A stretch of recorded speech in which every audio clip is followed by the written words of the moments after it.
کتاب جس کا پڑھنا ثواب، جس کا دیکھنا ثواب، جس کا چھونا ثواب، جس پر عمل کرنا ثواب، جس کے ہر نقطۂ نظر پر ثواب ہی ثواب.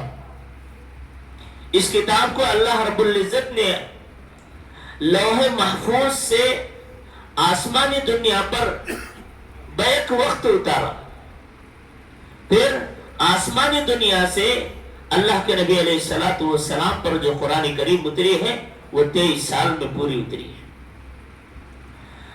تو شب قدر جس کو اللہ رب العزت نے مبہم رکھا تھا، پوشیدہ رکھا تھا، تو اللہ رب العزت اس سورت کے ذریعے سے بتا دیا کہ رمضان المبارک، یعنی اللہ تعالیٰ نے بتا دیا کہ رمضان المبارک میں یہ رات موجود ہے.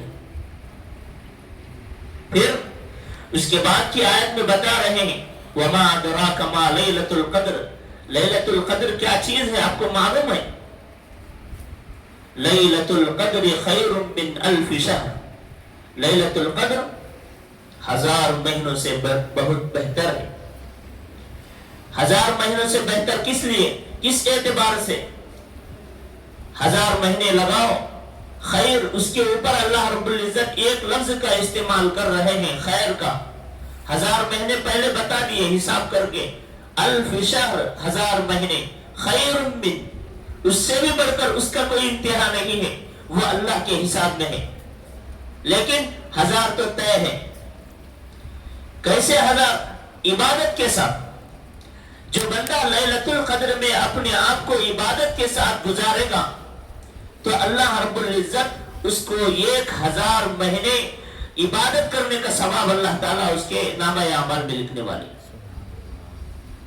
اب اخلاص کے ساتھ خالص اللہ کے لیے جس بندے کی نیت ہوتی ہے اس کے لیے پھر خیر من الف شہر کے بعد پھر خیر کا لفظ جو استعمال ہوتا ہے. ہم اپنے حساب سے ہر آدمی اپنے اپنے حساب سے، کوئی کسی کو دینا ہو تو اپنے حساب سے دیتا ہے. تو یہ دین کس کی جانب سے ہو رہی ہے اور کون دینے والا ہے، اس سب چیز کو ہم دماغ میں رکھیں کہ یہ دینے والا رب ذوالجلال ہے، کائنات کا خالق و مالک ہے. کہ جس بندے نے اس رات میں اللہ کے اوپر، اللہ کی ذات پر، اللہ کے نبی علیہ السلام پر یقین رکھ کر، اور اللہ تعالیٰ نے جو وعدہ کیا ہے خیر من الف شہر، ہم اس بندے کو، جس بندے نے لیلۃ القدر کے اندر اللہ کی عبادت و اطاعت کے اندر جس بندے نے رات گزاری، اس بندے کو جو ثواب دینے والے ہیں اس ثواب پر بندہ پورے یقین کے ساتھ، اطمینان کے ساتھ، بھروسے کے ساتھ عبادت کرے گا، اللہ رب العزت اس بندے کو اس سے بھی کئی گنا اجر دینے والے. شرط کیا ہے؟ شرط یہ ہے کہ من قام لیلۃ القدر ایمانا و احتسابا. ایمان ہو، کس بات پر ایمان ہو؟ کہ اللہ کی ذات پر ایمان ہو، اللہ کے نبی علیہ السلام کی ذات پر کہ وہ آخری نبی ہے اور اللہ کے نبی علیہ السلام کے بعد کوئی نبی آنے والا نہیں ہے، اس بات کا پورا یقین ہو. پھر اس کے بعد احتساب کس کا ہو؟ احتساب اس بات کا ہو کہ اللہ تعالیٰ نے جو وعدہ فرمایا کہ اس رات میں عبادت کے ساتھ جو بندہ گزارے گا اس بندے کو خیر من الف شہر کا جو اللہ تعالیٰ وعدہ فرما رہے ہیں وہ وعدہ پورا کرنے والی ذات اللہ کی ہے. بندہ اس یقین کے ساتھ عبادت کر کے اس رات کو گزارے گا تو پھر اس بندے کے لیے یہ ثواب پکا ہے. پھر اللہ تعالیٰ فرما رہے ہیں تنزل الملائکۃ والروح فیہا بإذن ربہم من کل امر. اپنے رب ذوالجلال کے حکم سے والروح، حضرت جبرائیل علیہ السلام اور ملائکہ، یہاں تک کہ اللہ کے عرش کو اٹھانے والے فرشتوں کو بھی اللہ تعالیٰ اس رات میں بھیج دیتے ہیں.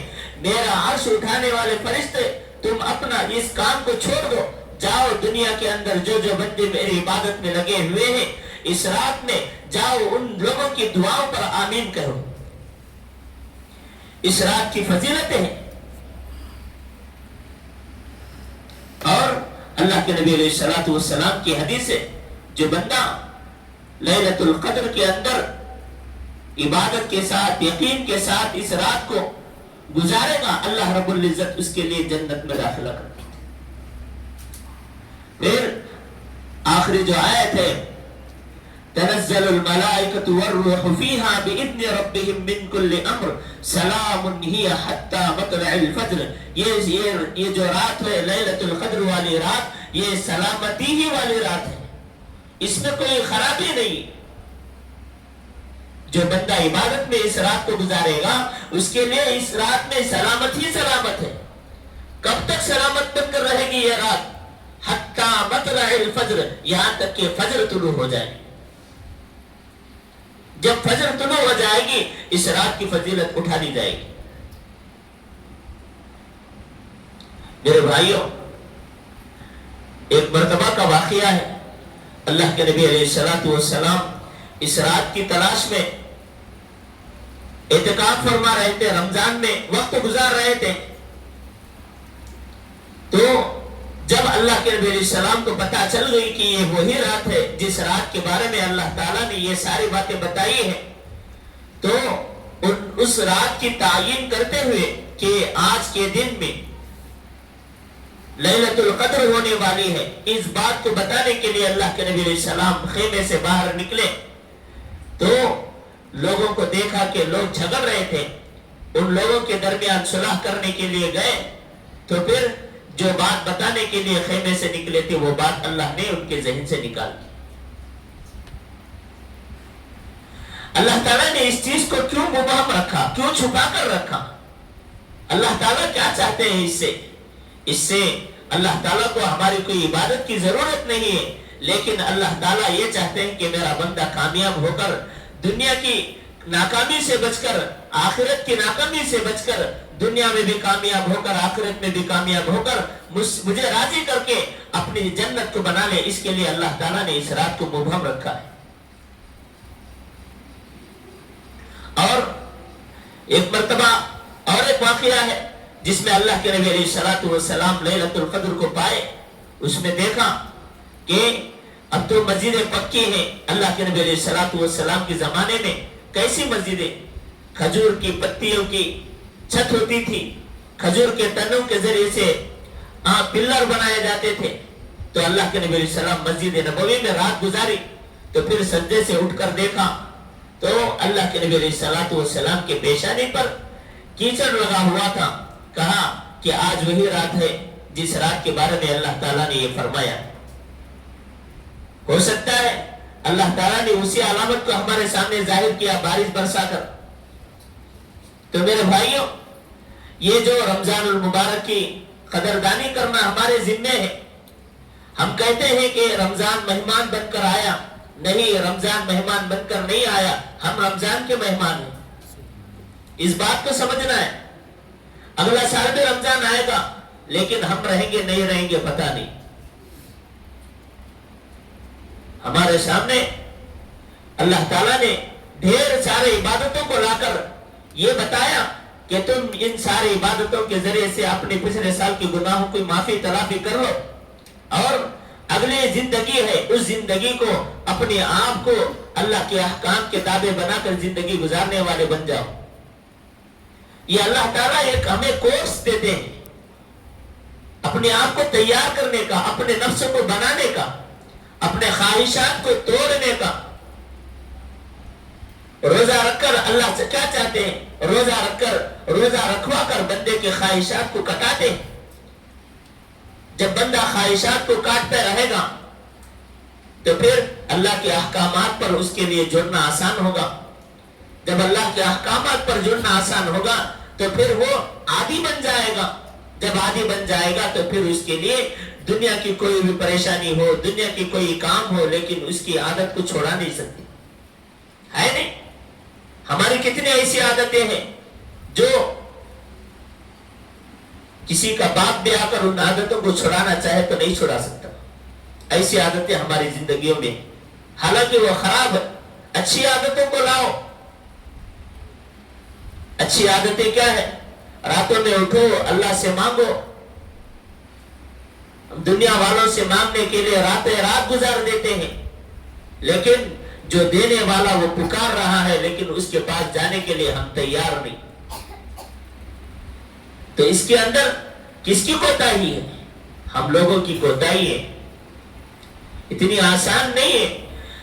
ایک مرتبہ کا واقعہ ہے، اللہ کے نبی علیہ الصلوۃ والسلام اور حضرت ابو بکر، حضرت عثمان، حضرت عمر، ان تینوں صحابہ کو لے کر حضرت علی رضی اللہ تعالیٰ عنہ کے گھر پہنچے.